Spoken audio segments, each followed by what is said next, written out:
Okay guys, welcome back again. Simba time guys, no, Sunday. July 6, 2025. Magsimba mi guys di sa, ano simba yun?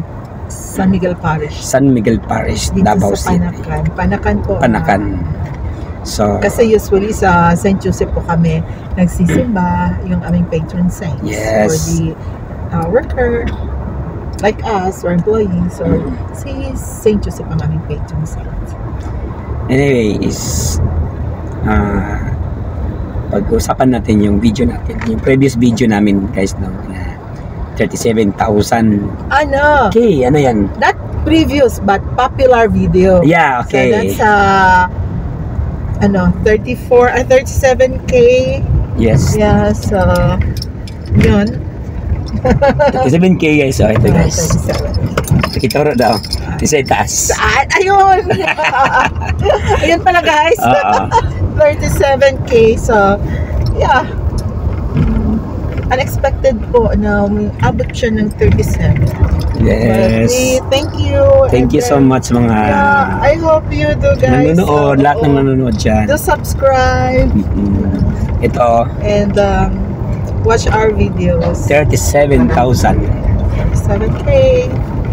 Pero di namin alam ngayon how much. Baka 40,000. Yeah. Okay.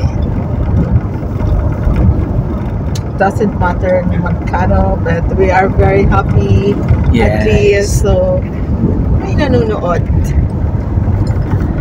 So, ngayon medyo bilis-bilisan namin kasi uwi pa ako ng bahay at magbibis.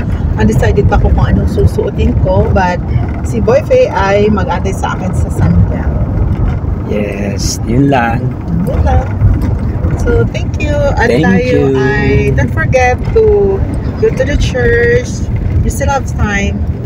Maybe the last na mass. So, kailangan magsimba.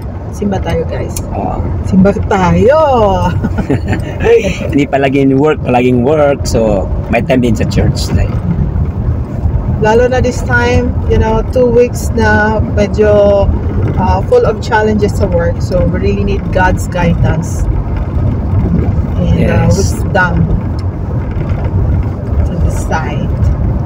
So, thank you guys and God bless po. Ingat tayo. kayo dyan.